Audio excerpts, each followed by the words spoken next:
बोलिए भगवान श्री रामचंद्र जी की जय। लंका से लौटने के बाद श्री राम जी का राज्याभिषेक हुआ। श्री राम जी दिन भर दरबार में शासन व्यवस्था में व्यस्त रहे।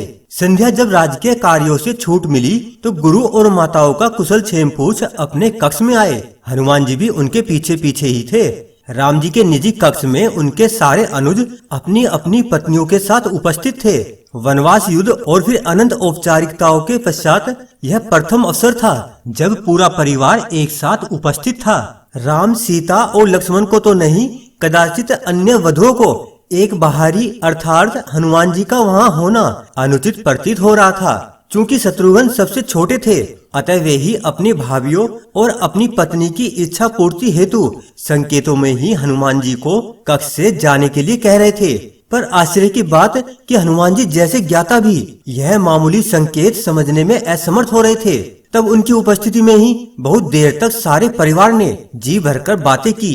फिर भरत को ध्यान आया कि भैया भाभी को भी एकांत मिलना चाहिए। उर्मिला को भी देख उन्होंने सोचा कि इस पतिव्रता को भी अपने पति का सानिध्य चाहिए। अतः उन्होंने श्री राम जी से आज्ञा ली और सबको जाकर विश्राम करने की सलाह दी। सब उठे और राम जानकी का चरण स्पर्श कर जाने को हुए, परंतु हनुमान जी वहीं बैठे रहे। उन्हें देख अन्य सभी उनके उठने की प्रतीक्षा करने लगे कि सब साथ ही निकले बाहर।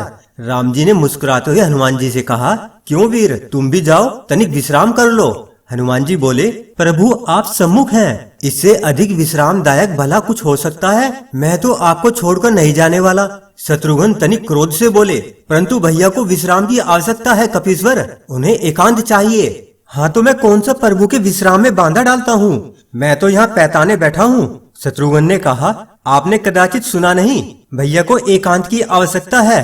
फिर हनुमान जी ने कहा, पर माता सीता तो यही है, वे भी तो नहीं जा रही हैं, फिर मुझे ही क्यों निकालना चाहते हैं आप? शत्रुघ्न ने कहा, भाभी को भैया के एकांत में भी साथ रहने का अधिकार प्राप्त है, क्या उनके माथे पर आपको सिंदूर नहीं दिखता? हनुमान जी आश्चर्यचकित रह गए और प्रभु श्री राम से बोले, हे प्रभु, क्या यह सिंदूर लगाने से किसी को आपके निकट रहने का अधिकार प्राप्त हो जाता है? तो राम जी मुस्कुराते हुए बोले, अवश्य, यह तो सनातन प्रथा है हनुमान। अब यह सुन हनुमान तनिक मायूस होते हुए उठे और राम जानकी को प्रणाम कर बाहर चले गए। प्रातः राजा राम का दरबार लगा था। साधारण औपचारिक कार्य हो रहे थे कि नगर के प्रतिष्ठित व्यापारी न्याय मांगते दरबार में उपस्थित हुए। ज्ञात हुआ कि पूरी अयोध्या में रात भर व्यापारियों के भंडारों को तोड़ तोड़ कर हनुमान जी उत्पात मचाते रहे थे।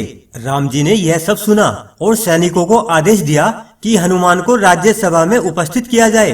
रामाज्ञा का पालन करने सैनिक अभी निकले भी नहीं थे कि केसरिया रंग में रंगे पुते हनुमान अपनी चौड़ी मुस्कान और हाथी जैसी मस्त चाल से चलते हुए सभा में उपस्थित हुए। उनके पूरे शरीर पर सिंदूर लगा हुआ था। एक एक पग धरने पर उनके शरीर से एक एक शेर सिंदूर भूमि पर गिर जाता। उनकी चाल के साथ पीछे की ओर वायु के साथ सिंदूर उड़ता रहता। राम जी के निकट आकर उन्होंने प्रणाम किया। अभी तक सन्न होकर देखती सभा एकाएक जोर से हंसने लगी। तभी अपनी हंसी रोकते हुए सौमित्र लक्ष्मण बोले, यह क्या किया कपिश्रेष्ठ, यह सिंदूर से स्नान क्यों? क्या यह आप वानरों की कोई प्रथा है? हनुमान जी प्रफुल्लित स्वर में बोले, अरे नहीं भैया, यह तो आर्यों की प्रथा है। मुझे कल ही पता चला है कि अगर एक चुटकी सिंदूर लगा लो तो प्रभु राम जी के निकट रहने का अधिकार मिल जाता है। तो मैंने सारी अयोध्या का सिंदूर लगा लिया। क्यों प्रभु, अब तो कोई मुझे आपसे दूर नहीं कर पाएगा ना? सारी सभा हंस रही थी और भरत हाथ जोड़े अश्रु बहा रहे थे।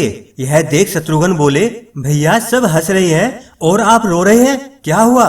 भरत स्वयं को संभालते हुए बोले, अनुज तुम देख नहीं रहे, वानरों का एक श्रेष्ठ नेता, वानर राज का सबसे विद्वान मंत्री, कदाचित संपूर्ण मानव जाति का सर्वश्रेष्ठ वीर, सभी सिद्धियों सभी निधियों का स्वामी, वेद पारंगत, शास्त्र मर्मज्ञ, यह कपिश्रेष्ठ अपना सारा गर्व सारा ज्ञान भूल कैसे राम भक्ति में लीन है। राम जी की निकटता प्राप्त करने की कैसी उत्कंठ इच्छा जो यह स्वयं को भूल चुका है। ऐसी भक्ति का वरदान कदाचित ब्रह्मा भी किसी को न दे पाए। मुझ भरत को राम का अनुज मान भले कोई याद कर ले, पर इस भक्त शिरोमणि हनुमान को संसार कभी नहीं भूल पाएगा। बोले वीर हनुमान जी की जय।